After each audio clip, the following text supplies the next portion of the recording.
Cool. Well, sweet guys. Well, it's about 1:30, so I might as well just go ahead and get this thing started. So, hello and welcome to the Blue Lock panel with Jordan Dash Cruz. Thank you. My name is Jordan Dash Cruz. If you didn't know, I am a voice actor and a voice director over at Crunchyroll. A couple of characters that I've played, Stark and Frieren. Tokimitsu and Blue Locks are everyone's favorite anxious boy. I am Chidong in Heaven Official's Blessing, Dominic in Spy Family, Sean and John in Shadow's House. Recently, Evan in Spice and Wolf, like the new Spice and Wolf, so that's pretty cool. Temenos in freaking, what was that game? Octopath Traveler, and Taiga in Windbreaker, and a couple of other things. And then for directing, I've helped direct shows like Frieren, like Blue Lock, Psychopath Providence, oh goodness, MF Ghost, Great Jahi Won't Be Defeated, Reign of the Seven Spellblades, and a bunch of other things. So that's been a lot of fun. But this is going to be like a Blue Lock panel / whatever you want it to be panel.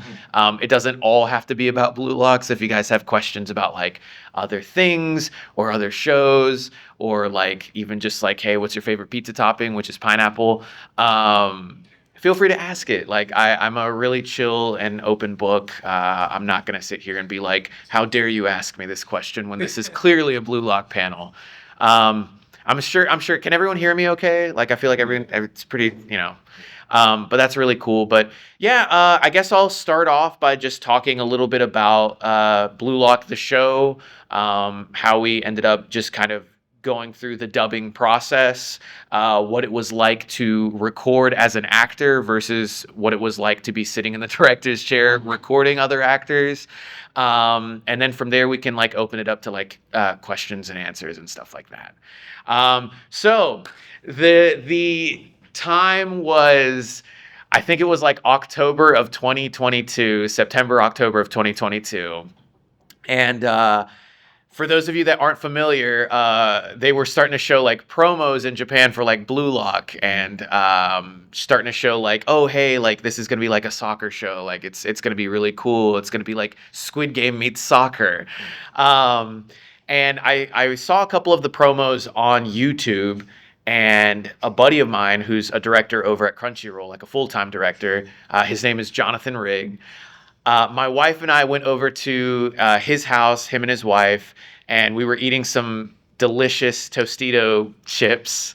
And I was like, hey man, there's this show called Blue Lock, and it looks really cool, and it's like a soccer sports anime, and maybe you should put in for it, because if we dub it, that'd be really cool if you got it, because I think it's going to be a pretty big show. I think it's going to be pretty popular.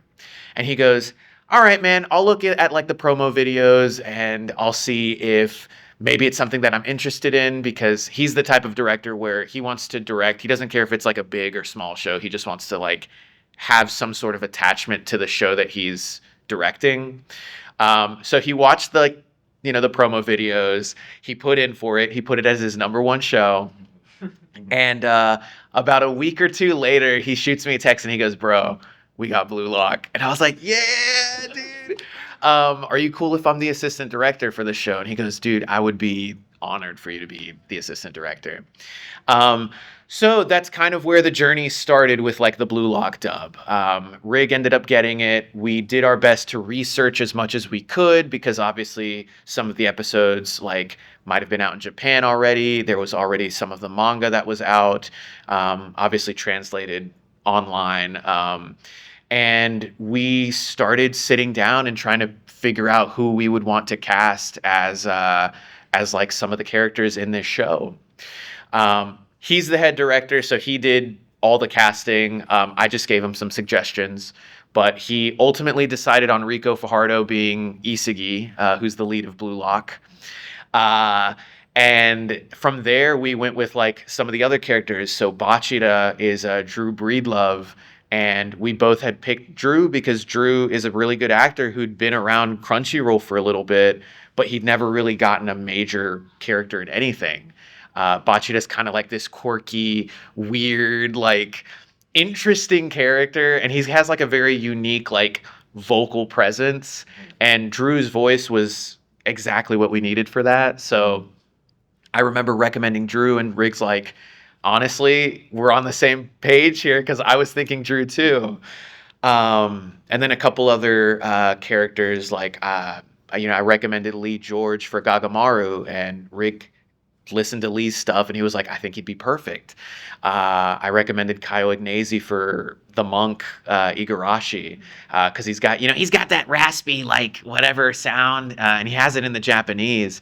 So Rig was like, yeah, he's got this like raspy like young sound, and I feel like, yeah, thanks for recommending Kyle because I feel like Kyle is like that to a T.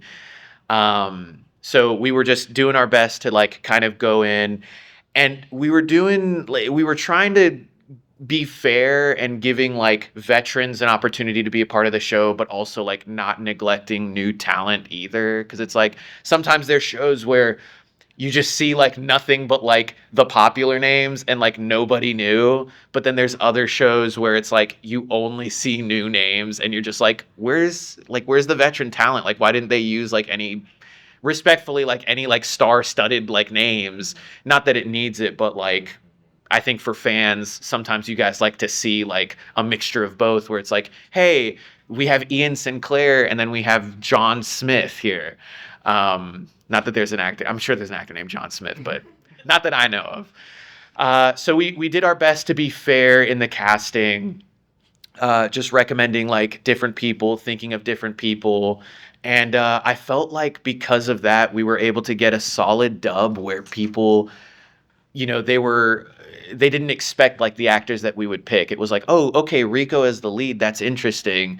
Oh, we've got Aaron Dismuke in there. Oh, we've got Matthew David Rudd. Oh, we have Spencer Lyles. So we have like all these different people. And I felt like they matched the characters like pretty darn well. When it comes to me with Tokimitsu, I wasn't expecting to play the character. Rig literally came up to me and he goes, hey man, there's this one character and I know you do screams really well. So I was thinking that maybe I might cast you as him. I know you're like the assistant director for the show, but I really, really would love to like have you as this character. So I told him, yeah, sure. Like I'm down. Like, I mean, I'm still an actor, even though I'm directing for the show. Like I'd be down. Let me see what he is. So I looked him up and I'm just like, okay, this is going to be interesting. He's like really, really anxious. He's essentially Courage the Cowardly Dog. So I was like, all right, cool. Let's do this. And I had a blast with him, like a bunch of screams, a bunch of just being anxious. I got to like channel just my anxiety and be like, okay, this is just me like on an off day. Like this is going to be great. So yeah, it was a lot of fun, getting a chance to record for the show as well. It's an interesting show because I was in Japan in November of 2022. So like right when the World Cup was happening, that's when I was in Japan with my wife and with my wife's family because we were just visiting for vacation. The World Cup was happening. I still remember being in an onsen, which for those of you that don't know what an onsen is, it's like essentially like a spa. I remember being in an onsen and me and Blaine, we actually went to one of the saunas that were in the onsen. And it was us and a bunch of Japanese men just sitting there naked, watching soccer on like a television. We didn't last long because Blaine gets very hot very easily. So he's like, I'm done. So we were there for like maybe less than 5 minutes. Not the onsen, but like the sauna. So we're just like sitting there watching the game, like everyone's just like, tuned in on the TV. This was a couple weeks before Japan beat Germany, if you guys remember that. So this was a couple weeks before that. So we like just missed out on like the Blue Lock is real memes. But no, it was really cool because it was cool to see like everyone being so interested in this sport, because I know in America it's like everyone, like football's like the big sport here, but everywhere around the world soccer's the big one. So being able to see that happen and then that be in tune with like when the show was coming out was really really cool. We have a Blue Lock chat on Twitter with like a lot of the actors and like me and Rig. And I just remember when Japan won, everyone's like, Blue Lock is real. Like, holy cow. Like, this is legit. Like, Derek, like, posted a video of him as Ego, and he's, like, doing the whole Ego, like, thing. And he's just like, I told you guys it was real. So it was a lot of fun, and I think that was when we realized exactly how big this show could be. No disrespect to Crunchyroll, but I don't think that they knew at the time what they had in Blue Lock. I think they just kind of considered it another sports anime, another soccer show. Um, but we knew there was something special about it, and that's kind of, when we saw the hype, when we saw everybody talking about like Blue Lock, like, oh my gosh, Japan like beat Germany, like this is like stuff that would happen in Blue Lock, like this doesn't happen in real life because Germany's such a good team, but it did. That's kind of when we realized like, okay, maybe we've got something special here. We did our best to just make it as good as we could of a show, as good of a dub as we could.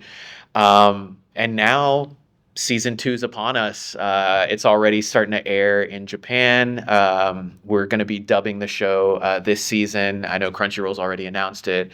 I think I'm actually going to be going in to record Tuesday for some Tokimitsu stuff. So I'm excited about that. I've put in to be the assistant director for season 2. I don't know if that's going to happen just because work is work, and it's like sometimes timing of stuff is just not there. But I did put in to be the assistant director for season 2, so hopefully, crossing my fingers, that happens. But I'm excited because we've got a lot of new characters that are going to be showing up. We've got like Aiku. For those of you guys that follow the manga and stuff, we've got Aiku. We've got like Hiyori. We already cast Corona. That was Adam Gibbs. He was in the movie, so we're able to like announce him. But I'm super super stoked. We've got the U20 team that is going to be needing to get cast. So I'm excited to see who we end up getting for some of these characters because like I don't even know. So I'm like right there with you guys where I'm sitting there going, all right, so who's going to play like Aiku? Like who's going to play, Hiyori? Who's going to play Nanase? Like all these characters. But yeah, like I'm super stoked about it. The last thing I'll talk about before I open it up to you guys, if you guys have any questions or if you guys want to like talk about different things. So for me, getting a chance to direct the show was a little bit different than getting a chance to act in the show because as Tokimitsu, like when I was acting as Tokimitsu, I was obviously watching like the Japanese performance, before I went in and I did my thing. It was funny because in the Japanese, he's a little bit more nervous. And someone commented and said, it's funny because in the English, they just made him straight up scared. So they didn't even make him nervous. It's just like straight up scared. And they thought it was really funny. But I was listening to a lot of like Riggs ideas. He and I would kind of bounce ideas off of each other whenever I was acting. And he'd be like, hey, man, I think you could make this funnier. Or, hey, man, like, make it even bigger. And I'm like, okay, cool. But as a director, I'd sit in and I'd direct like Rico as Isagi, or I would direct Cayman Casey as Rayo, or Bryson as Nagi. And it was cool because it's like I would watch the episodes in advance. I would do my research on the characters, and I'd also talk to Rig about like what he was looking for the characters. And he would try to like stay close to the Japanese while also like making it more relatable to American audiences. But I would watch the episodes, and then I would have to collaborate with the actor and be like, hey, so watching the episode, this is what's happening. This is your character's like motivation. This is why they're doing the things that they're doing. And then let's just kind of collaborate from there and see what we're able to get. So there's one scene in the show where not any spoilers if people haven't seen the show, but where Rayo, this is after Nagi's like, hey, I think I want to go with Isagi and not with you. Yeah, the breakup. I want to go with Isagi and not with you because I feel like I can learn a little bit more soccer through him because I feel like I've learned a lot from you, but I've reached like a bit of a ceiling. and Reo doesn't take that very well. So there's one scene, it's an after credit scene where Kunigami and Chigiri are asking where Reo is, and they're like, oh, he's in the bathroom. And he's sitting there with like the toothbrush and he's plucking every little toothbrush, and he's like, it's the whole like, he loves me not. So he's like, yeah, he's coming back, he's not coming back. I don't need him. I do need him. So I remember I was directing Cayman for that scene, and I kept telling him, I was like, bro, like you need to make this like creepy, like you need to make this like straight up like obsessive, like think like overly obsessive girlfriend, and just like make it like absolutely super creepy, super just. I need everything to just be perfect, and this guy broke up with me, and I hate him now. And we got a chance. We did a couple takes. We bounced ideas off of each other, and then ultimately we settled on what you see in the show now, which is just Cayman being super, super creepy and being like, yeah, I need him, giving him just a little bit of that, weird laugh where it's like, I need you. No, I don't. So that was really cool. And it was cool to collaborate. And I got a chance to do that with many other actors. And if you guys have never worked with Rico, Rico is very, very much like an actor's actor. Like, I mean, the man has done on camera, he's done stage, he teaches outside of just cons and stuff. He went to school for this, like he got his degree in theater and in acting. So getting a chance to work with him, especially with Isagi being all in his like mental, like you guys know like the puzzle pieces, and like Isagi's all just, oh man, if I do this, then this is gonna happen. But wait a minute, I can't smell a goal anymore. Like, why not? Getting a chance to work with Rico, he and I would be talking to each other about, hey, so why is Isagi doing this? Like, what exactly is going on? Like, what are the small intricacies with where Isagi is and where he's going to be? Like, how is he growing as a character? How is he growing on the field? Oh, this needs to be subtle, because if it's not subtle, like it's not going to hit the same way. So getting a chance to work with Rico is pretty freaking killer. He taught me a lot about like being able to direct and stuff like that, because getting a chance to see how he acts and see how he takes direction, it improved my directing, because I'm sitting there going, okay, like I need to be on my game, because if I'm not on my game, Rico's gonna see through that and he's gonna be like, Jordan, I don't understand like why. Like that direction, I don't think is necessarily correct. Like I feel like it would be a little bit more like this. So it's like, oh, I need to be on my toes to make sure that I'm giving him the proper direction, so that he doesn't think I'm a fraud. Not that he would. He's great.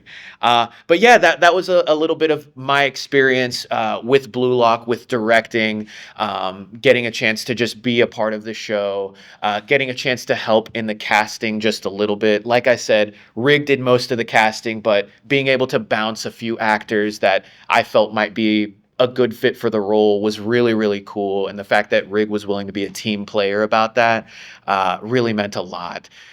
We've done our best to make this, at least season one. We're going to be working on season two, but to make season one as good of a dub as we can, because we care about it, and we know, hey, this is a big show. And now Crunchyroll knows it's a big show too, because they're like, oh, hey, this is like our number 2 show right now. So like, we need to make sure it's great. And we're like, we made sure it was great before it was cool. So yeah, we got you, Crunchyroll. Like we'll take care of you.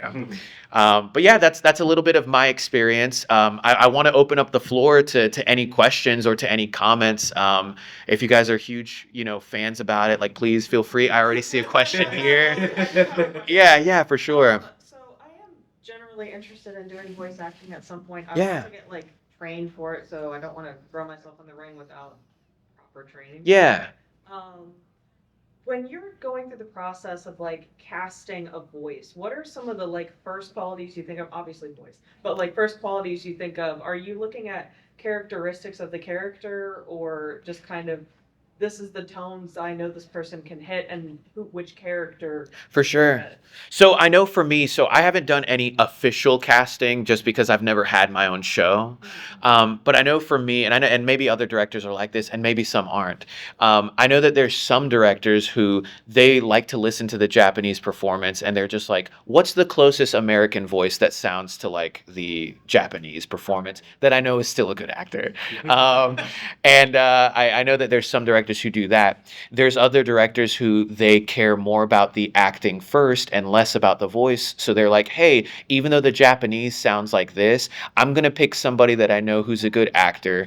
And they might be somewhat similar to the voice, but if they're a little bit deeper or if they're a little bit higher than the character, I'm okay with that because so long as their performance is believable, that's what I want.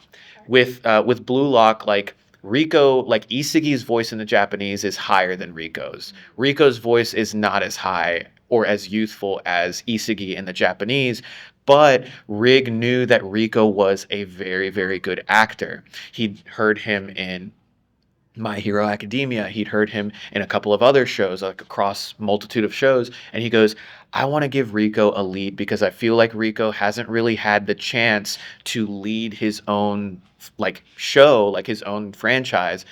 And I know he's a quality actor. I know he's going to deliver 100%. Like I said, he's an actor's actor, so like he went to school for this.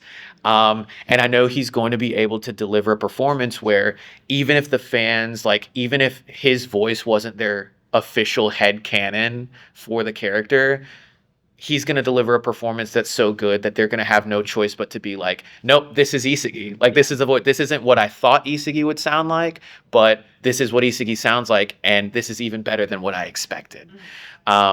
For me, sometimes there's like anime tropes when it comes to characters, so you can kind of see based off of like how a character's personality is. There are certain actors who play those. Stereotypes, so to speak, or those archetypes very well. I feel like Austin Tyndall is really good at like the weird, like, kind of jerk characters, like his My Hero character, or his Assassination Classroom character, or his Windbreaker character. Um, Tatum is really good at like the intellectual characters. So it's like you have a character with glasses. A lot of times Tatum ends up playing it because he's very good and he just, the way he speaks is just it sounds like he's smart, which he is smart, but like, so you have like different type of archetypes and you have actors that play those archetypes well. That's not to say they can't play any other type of archetype, but they have a niche that they play really well. So I think that there's some directors who you see a character, you see an archetype, and an actor just pops in your head and you go, I think that this actor would be great. Yeah, exactly. Recently, we've been casting a lot more new talent. So we've been giving some new talent an opportunity to kind of show a little bit of what they can do. Josh Waters has been really great lately. He was the lead in Twilight Out of Focus recently, or he was like one of the leads or something like that. Ryan Negron, like he's been really cool. Rebecca Dene, like she's the lead now in True Beauty. So it's like we've been trying to give like newer actors an opportunity, and maybe that could play a factor too with some of the directors. They might go, hey, I've used some veterans, and maybe I'll sprinkle some veterans around, but I want to try to give some new actors a shot. So let me hold some auditions and let me listen to some of these new guys that are coming in and see what they bring to the table, and maybe I can cast them. Another thing is ethnicity, like trying to be a little bit more authentic. I know with like Solo Leveling, like Alex Lee is the lead. I think he's Korean. He might be Korean or Vietnamese. Vietnamese. Okay, perfect. Thank you. So like casting him, or like in True Beauty, we have a lot of Asian POC actors in there and a couple of Latinos as well. So Mauricio's in it, Eduardo's in it, but then you have Rebecca, who's Chinese. You have Molly, who's Chinese. You have Veronica Locks, who I believe she's half Korean. So that could play a factor in it as well. Just trying to be like authentic, or with like LGBT shows, trying to cast some more like LGBT actors. Obviously, there's still going to be some straight actors in there because not every character is LGBT, but with Twilight Out of Focus, like trying to cast, from that talent pool and stuff like that. So that's a long-winded way of saying like this is kind of like how we look at things. But voice and acting are obviously like some of the most important things. I think acting being a little bit more important than the voice, but still trying to do something that's believable. You're not going to have a voice like this, me sounding like this, playing a 70-year-old man. I'm going to have to try and age it up. So it's like that wouldn't be believable no matter how good my acting is. They're going to go, he just doesn't sound like a 70-year-old. So it's different things like that. So I hope that answers your question. Yeah. So yeah, thank you. I tend to be a little bit long-winded on my questions, you guys. So I apologize. I just want to be thorough with you guys so you guys can like understand the process and kind of what's going on. But thank you for the question. Did anyone else have any other questions? Yes, Ben. Since working on Blue Lock, has it opened you up to watching more sports animes? Yes, that's a good question. So I'm actually one of the people who enjoy sports anime. There's a lot of people that I've talked to that they're just like, man, sports anime are just all the same. Like it's all just teamwork and just all this. And I'm like, I like it. I think it's really cool. It has opened me up to maybe checking out a few more shows. Like I've never seen Slam Dunk, surprisingly. And a buddy of mine is a huge Slam Dunk fan, so he keeps recommending it to me. So I'm like watching Blue Lock. I'm like maybe I will watch Slam Dunk. I was big on Yowamushi Pedal. So it's like the biking anime, which people are like, a biking anime, and it's like it's really good. It's really good, I promise. They're really, really solid characters. You wouldn't think it, and it's just like, because it's like you never know all this stuff about like biking and stuff, and it's like, oh yeah, let me get behind him so that I can like get the the headwind or the tailwind and like kind of drift behind him and all this, and oh man, I need like the proper like pedals on my bike or the chain. It's the weirdest thing, but I'm a huge Yowamushi pedal fan. I remember watching Kuroko's Basketball. I remember watching Ace of the Diamond, Big Wind Up, Days, which is like another soccer show. Oh goodness, I did watch a little bit of Free. I watched like one season of it. I watched All Out, which was like the rugby anime. Haikyuu, which I'm sure everyone here knows about Haikyuu. So yeah, I in a way it did. It made me more passionate towards sports anime, but I feel like I already was passionate about sports anime. Like it's a guilty pleasure of mine, but I don't want to say guilty pleasure because I'm proud that I enjoy sports anime. So I appreciate the question though, Ben. Thank you. I would recommend, have you ever seen or heard of Hinamaru Sumo? I have. I'm in Hinamaru Sumo. So yeah, like I'm like a very minor character because Riko's the lead in Hinamaru Sumo. I watched all of Hinamaru Sumo because I thought that was a really great show. I play one of the three little bully characters. They're like minor bully characters. One of my first like named stuff, so it probably doesn't sound very good. But I did my best, and honestly, it was a really, really solid show.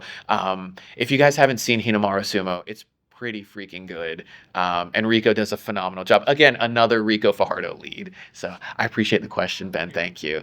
I think I saw another hand somewhere. Yes. My memory is sketchy at best. All good. For traveling and dating sim. Yeah. When you were the episode where you had to fight, I think the princes. The princes. Yeah. Like in the mechs. How many takes did that take when you were insulted?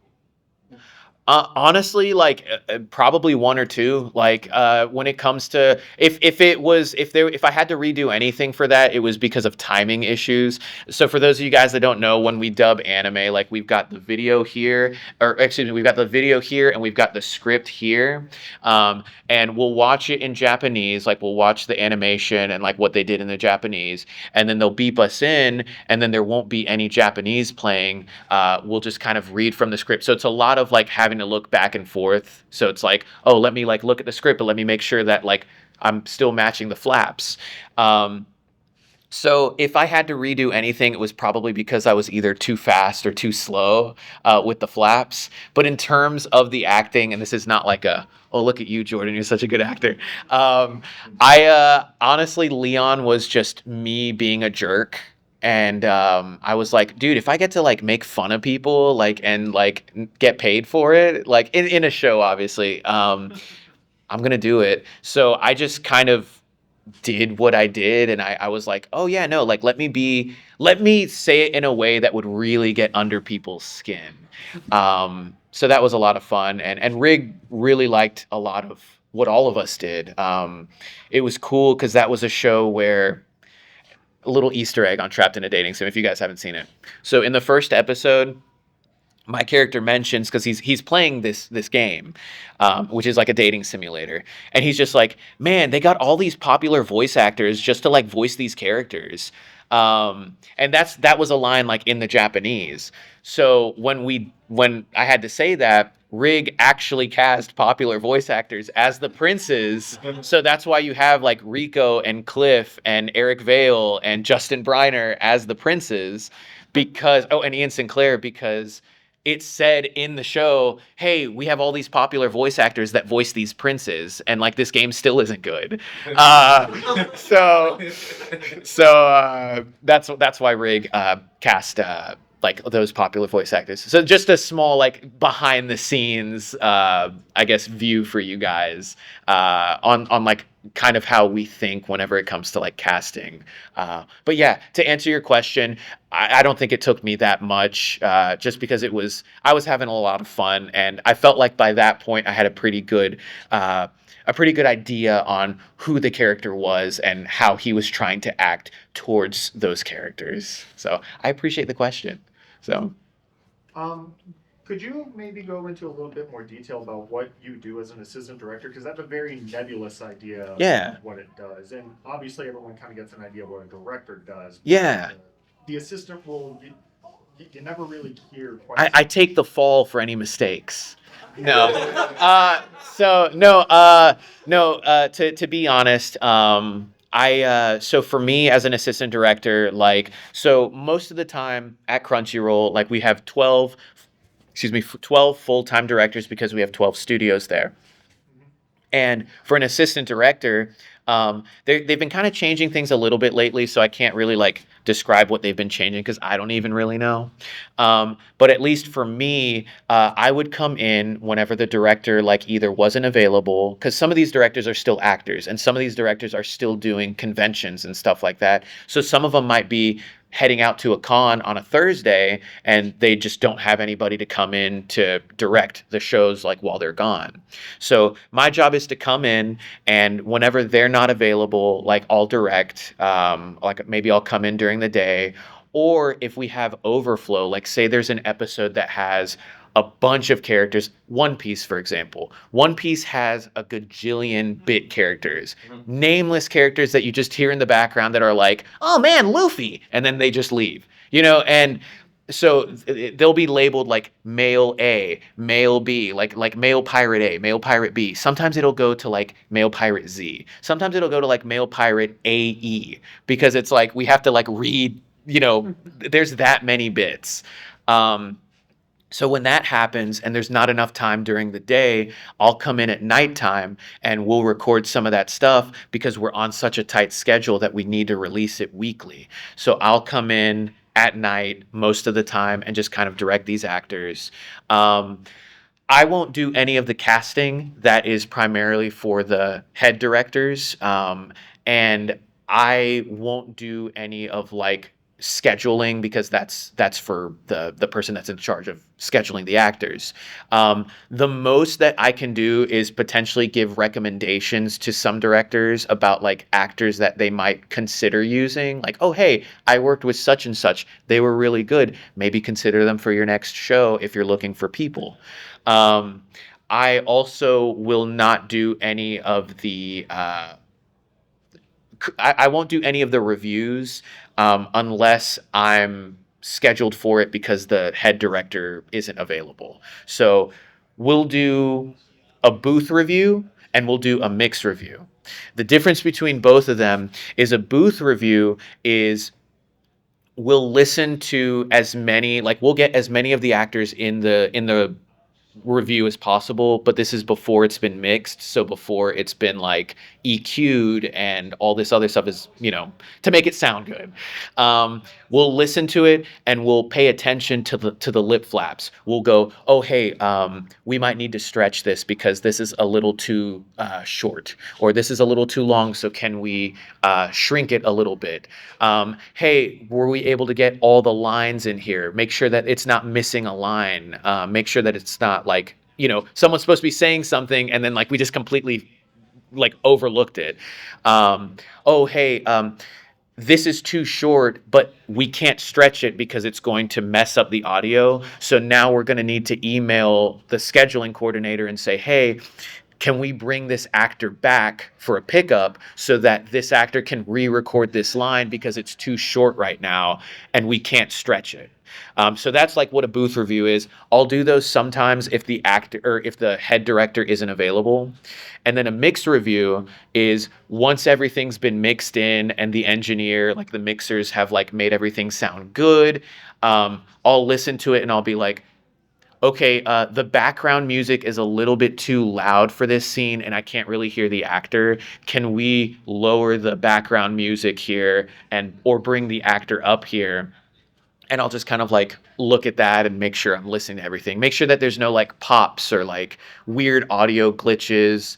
So it's like that's something that I'll do as well as an assistant director if the head director isn't available to do it. But most of the time they are.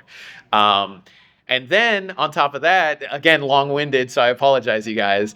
On top of that, what else I might do is I do some of the timesheet stuff.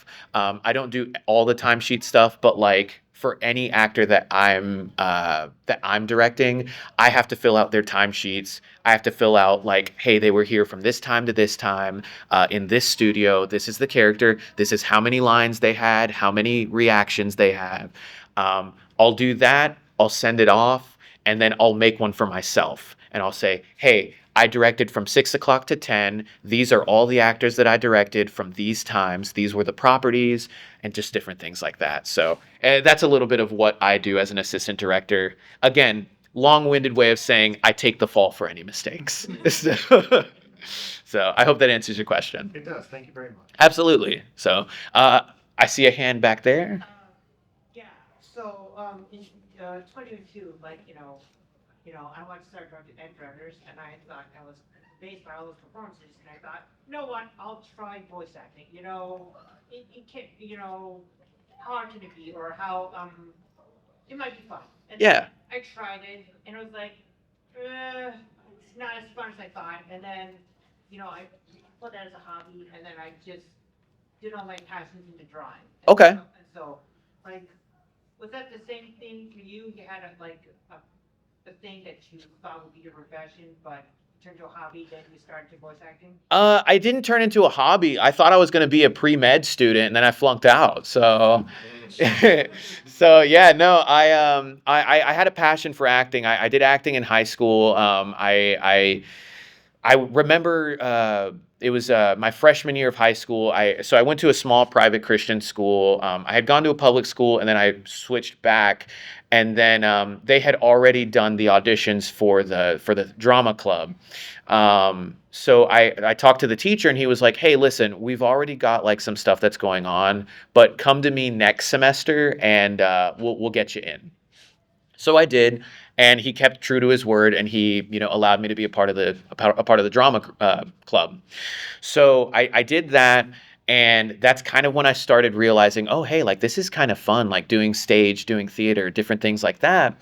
But I didn't think I'd be able to make a career out of it because everyone always is like, oh, you're never going to make money as an actor. Like you being a celebrity is going to be, not that I'm a celebrity, you guys, but like being a celebrity is like extremely rare and there's just like no money. Like you need security. You need a job that you're going to be able to like buy a house, which nobody can buy a house nowadays.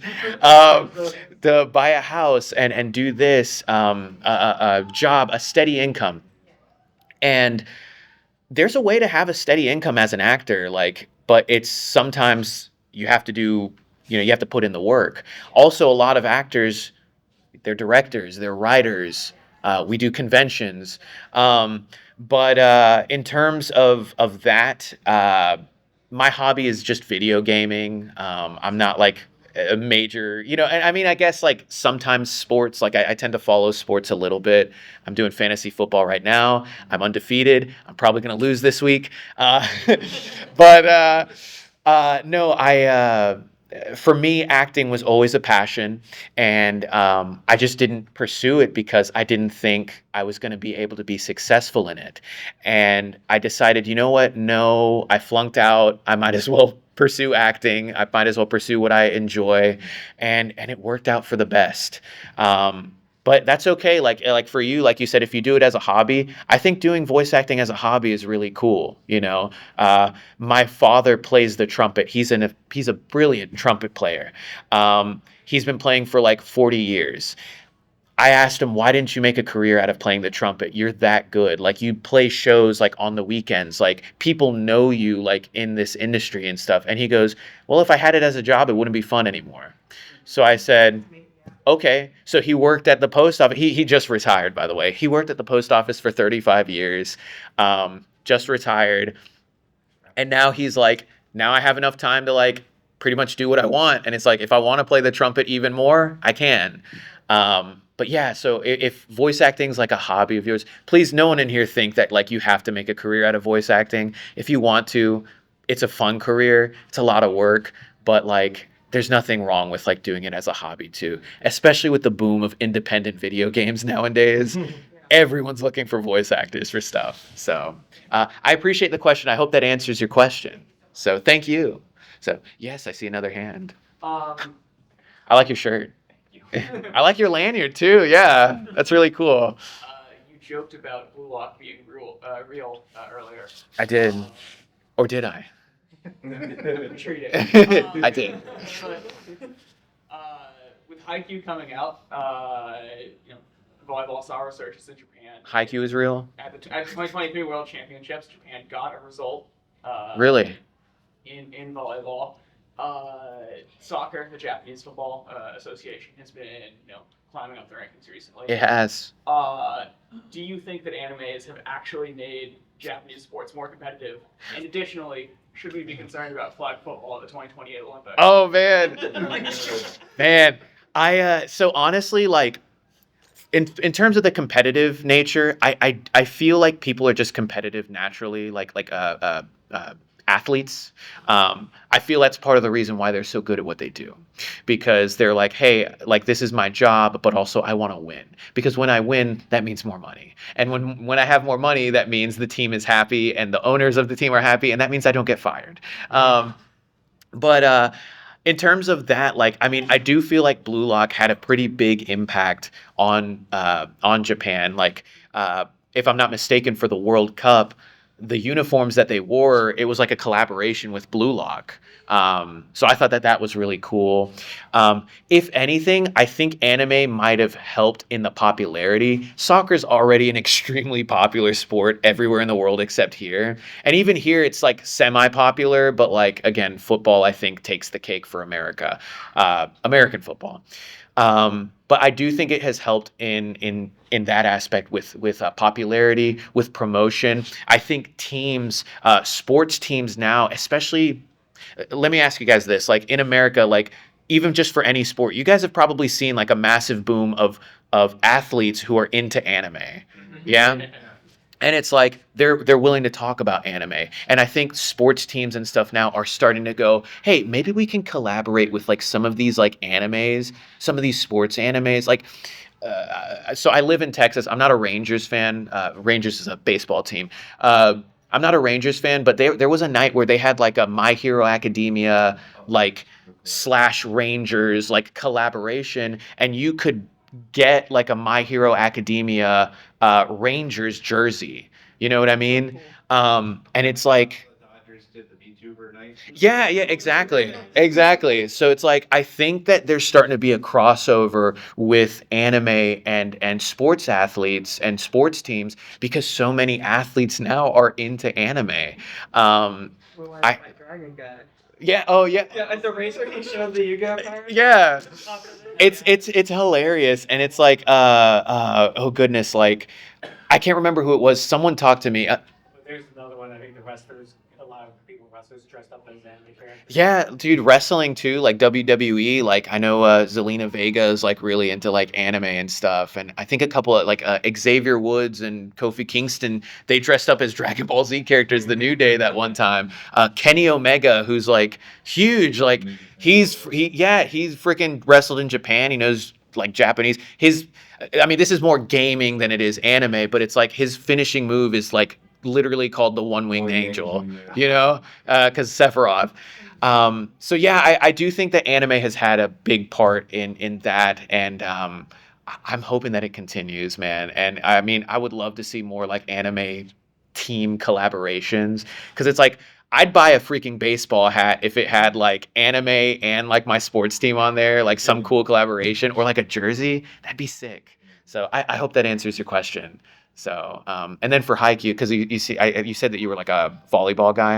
I also play volleyball, yeah. Okay. I mean, Haikyuu, I think, was definitely one of the door openers for sports anime popularity. I remember watching it, and I'm like, this show's freaking good, and I know nothing. I know nothing about volleyball. So I think that we gotta give that a hand in the popularity of sports anime. So for sure. So I appreciate the question. I think I saw a couple of other hands. Yes. So being on the other side of the glass for Blue Lock, did you have any direction from the Japanese side of the house, or were you pretty much left up to your own devices in terms of the direction of the show? Yeah. And just a follow-up question, unrelated, who are you starting for fantasy this weekend? Oh, okay, cool. Let me look. I actually, I think there's not, the internet's not good down here. I'll tell you based off of memory, potentially. So being on the other side, so Japan actually didn't have too much of a say on like the dub for Blue Lock. Again, I don't even think Crunchyroll knew how big of a show that this was going to be, which again, we knew.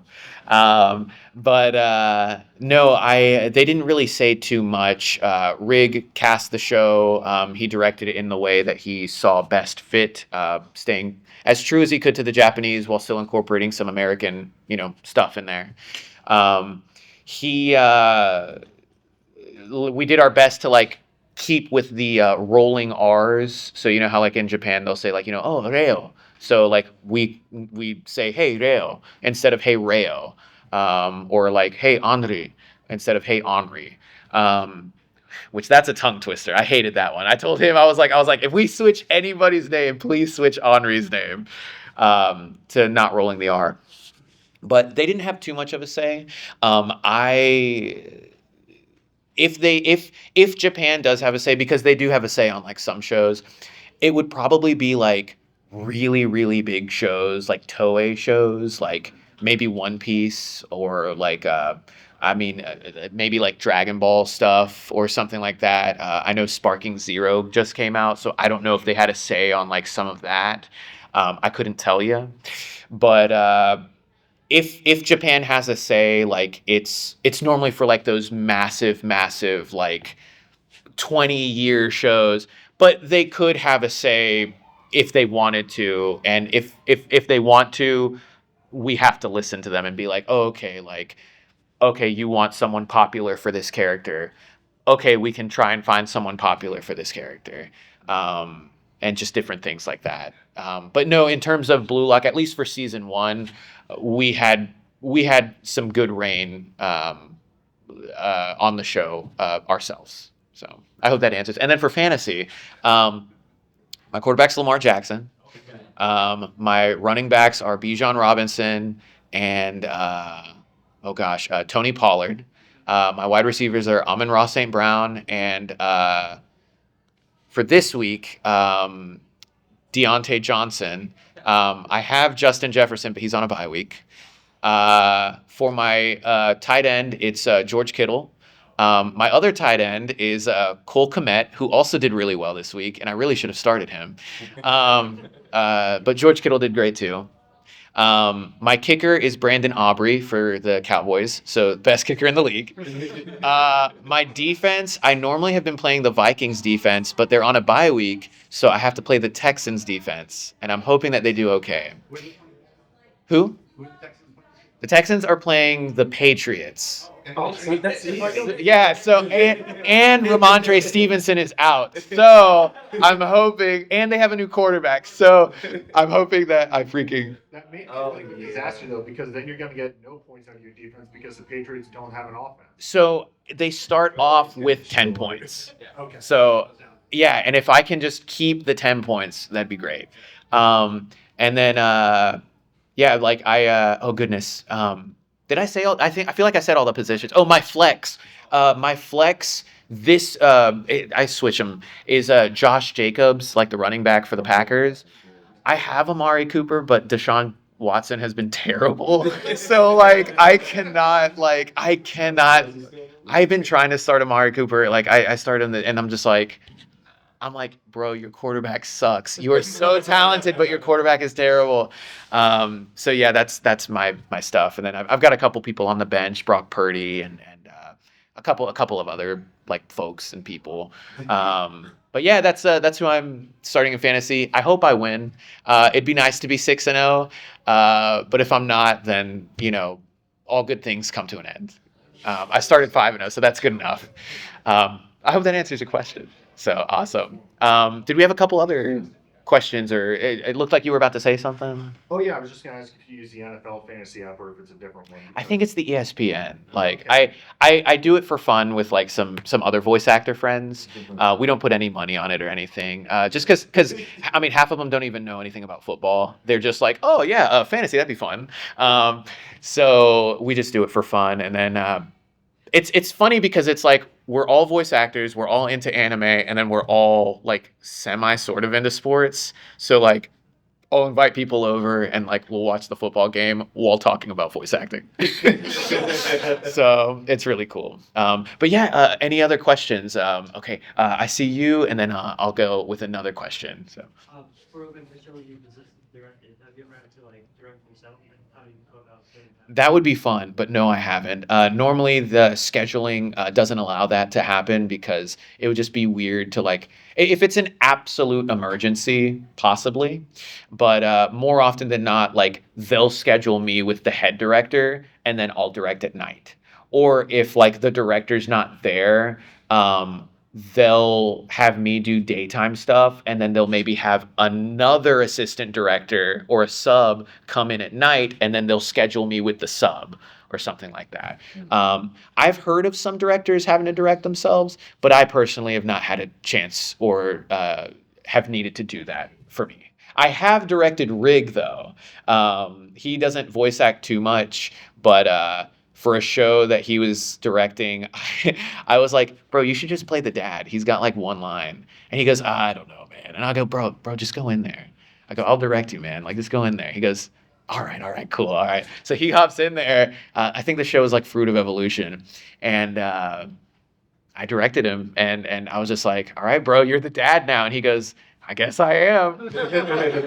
Dad never came back. So I hope that answers your question. So let's get you, my friend, and then we'll get you, Ben. Who's your favorite anime villain of all time, and have you worked with their voice actor? Man, dude. Okay, favorite anime villain of all time. My favorite anime villain of all time is Toby from Naruto. It is not, spoilers for those who haven't seen Naruto, it is not Obito. It is not like, I know that Toby is Obito, but it is not that rendition. I like swirly orange mask funny Toby that was with Datara, who's just like, oh, I need something to eat, Datara. It's so, don't kill me. Like, that was hilarious. I have not worked with Michael. He's the voice of Toby and the voice of Obito. Not like young Obito, but like Obito after it's revealed that he's Obito. Yes. I have not gotten a chance to work with him. I've not gotten a chance to meet him. I would love to do a con with him at some point because I would literally be like, my friend, I'm very calm outside, but inside I'm freaking out. You voice literally my favorite villain of all time. I only have one pop figure, like not of characters I voiced, but just one pop figure that I've collected, and it is Toby from Naruto. And that is my one thing. I also like try to collect, like I collected his mask, and somebody stole that actually. Like I collected his mask and I put it in my my airport like luggage thing, and I think somebody just took it. And I was like, this was at another con like last year. I got like a little drawing of him that's like on metal, like so they did like metal shaving or metal Engraving. art engraving. Yeah, he's my favorite. I love Toby. He's terrible in the Naruto games, but I always pick him. So, thank you for the question. And then you, Ben, I saw that you had another. What are you, besides Blue Lock, what are you looking forward to most this season for anime? This season for anime. So this particular season? Yes. Okay, cool. So for this particular season, so obviously Blue Lock, that's a great one. So it has been announced, so you guys should know about it. Dragon Ball Daima. I think Dragon Ball Daima is going to be pretty cool. It's interesting to see like Goku, I guess, as a kid again, but that should be cool. And it's I mean the fact that it's Akira Toriyama's like final work or the final thing that he had like a say in, that's going to be like, I think that's going to be like really touching to a lot of people because it's just like. I don't want to like put the mood down, but it's like it's in a way it's like the end of like a really strong legacy. Like I don't know if Dragon Ball is going to continue. Maybe it will, but it's like without Akira Toriyama like at the helm, it's like it just feels like it's kind of going to miss like a piece. So I think Dragon Ball Daima is probably one of the things I'm most excited for. Also, MF Ghost. For those of you guys that don't know what MF Ghost is, it's the sequel to Initial D. You don't know that because they never promoted it as the sequel to Initial D. But it is the sequel to Initial D. It takes place about 30 years in the future. So we get a chance to see a few of the Initial D characters come back as older characters. And we were able to bring back a couple of the old, like I don't want to say old. That's disrespectful. No one be recording that. They're gonna hate me if I call them old. Some of the more seasoned and veteran voice actors from back then, we got to bring them back to voice the older versions of their characters. And it's going to be season 2 this season. So we've already like recorded and dubbed, and season 1's out there. But I'm excited for it. I'm not even a car guy, but like just the fact that it's like something to do with Initial D, I'm excited for it. Also, my wife and I play brother and sister in the show, and that's really funny. So, Another one that it's like airing right now that you might really like is Don Da Don. I've heard of Don Da Don, yes. Okay, I'm really into cryptids, paranormal, and UFOs. Okay, That's yeah. all that's about.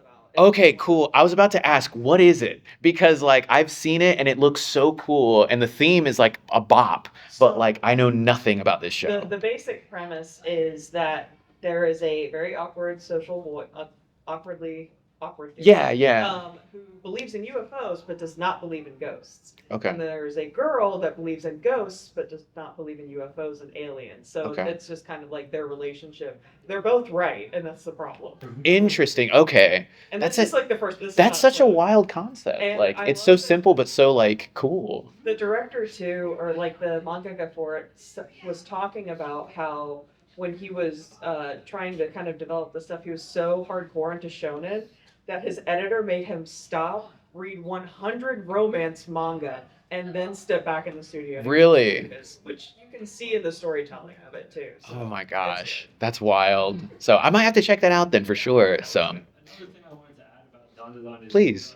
Dub is very solid right now. Kari Waldron's in it, and there's like this evil like granny who's voiced by Barbara Goodson. Yes. AKA Rita Repulsa from Power Rangers. Yeah. Perfect casting. That's incredible. I know they were going hard on the casting for that one because like Alex Lee's in it, and I think like AJ and Abby Trott and a couple others, if I'm not mistaken. Ben Diskin's in it, if I'm not mistaken. So they went hard on that casting. Like they got some real solid talent there, and I'm happy for AJ, man. Like he's been able to like really kill it lately. So I'm happy to see his success. Another question. It looks like we may have time for just a couple more. It's about 2 minutes before the panel's over. So. Yeah, I just wanted to mention two things. The first is I'm excited that the new Dragon Ball anime that's coming out, they're going to do like the first 3 episodes in theaters. Oh yeah. Okay. So Yeah. that's gonna be cool. And then for your character for Blue Lock, like he, because he's freaking out all the time. Hmm. Does that take a toll on No, your voice having to be it doesn't. Surprisingly, like people ask me that, and it actually doesn't. Like s- Riggs specifically asked for me to play that character because he knew I could do like screaming stuff.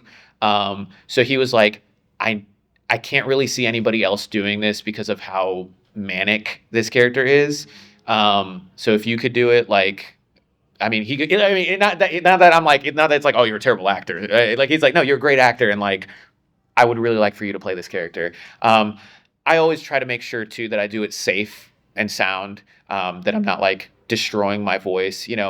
If it was more raspy, I could see it taking more of a toll. If it was, like, come on, guys, like that would suck. But like, it's just me literally going, oh no. So like, it's super easy. So I appreciate it. I know. We got another question there, and then I see two more, and then we'll probably call it. So. For Overlord. Hmm. I'm not sure if you're in that. I'm in Overlord. Yeah, Overlord season 3. I play Nimble. Nimble Arkdale Anak. He's one of the 4 knights of whatever that guy's name is, Jervnik or whatever. Jerk. I can't remember his name. But yeah, I'm an Overlord. Was that the question? No. Oh. Um, for Solution, Hmm. would you like to see her in a bigger part, more for closer to mine? Sure. I know nothing about Overlord. So, but yes, let's go with yes. So, I think I saw one hand back there, and then we'll go with you, my friend, and then we'll call the panel.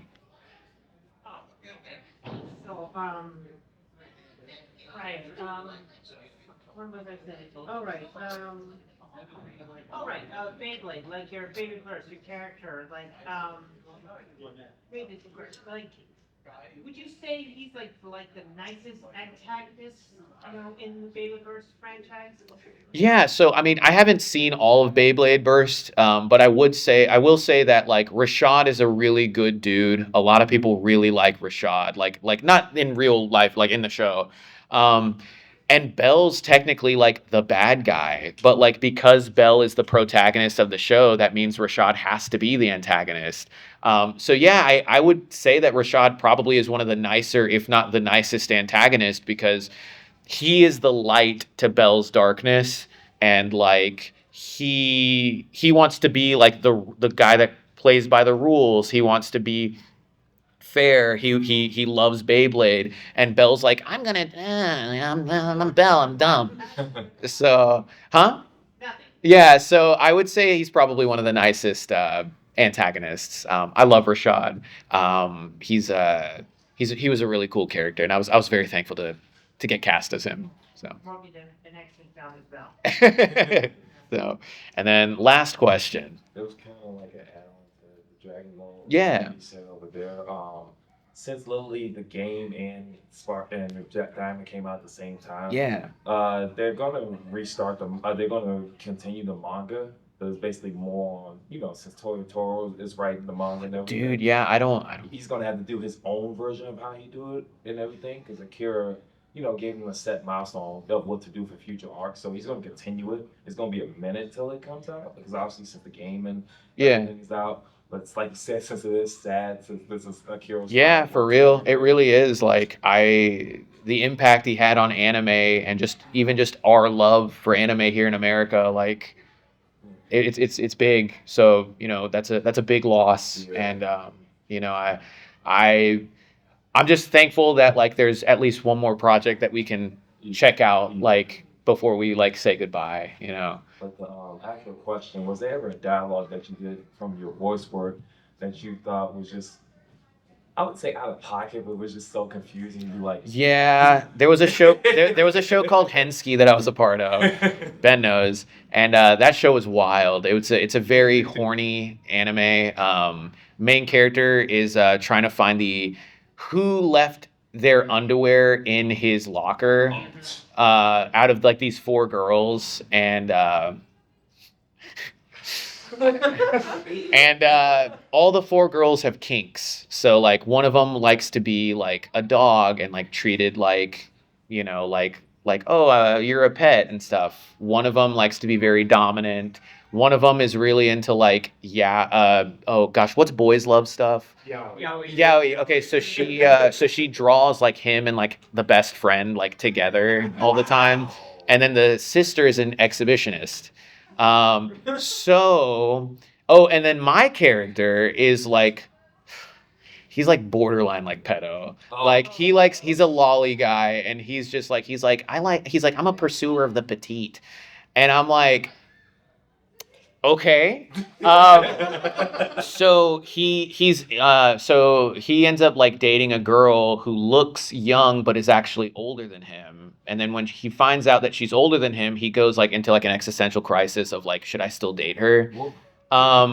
Apparently in the manga there's more to it, like I guess like trauma or something. But like I remember there's one line where I'm talking to my best friend, like the main character, and he goes, he's like, well, what am I supposed to do? He's like, I'm not gonna like deal with my sister or whatever. And my character goes, if she ain't blood, be a stud. And I kid you not, like I'm sitting there, Ben knows, and I'm just like, and I had to say it, and like I'm sitting there going, oh no. But I will say, in terms of like us recording for it, we all had like a massive laugh at like some of the stuff that we were saying because it was so far-fetched and so ridiculous and so out there. It's like things you would never say, and we're just like, you know what? Like, we're just gonna laugh about this. Like, this is hilarious. So yeah, that show. Some of the things that we had to say in that show, like it was wild. Ben knows, like he was like, it was ridiculous. Thinking is just from from what we talked before, like experience with those types of lines and everything. Now, like keep it Dude, short. some of the stuff. It's just from experience. It's just.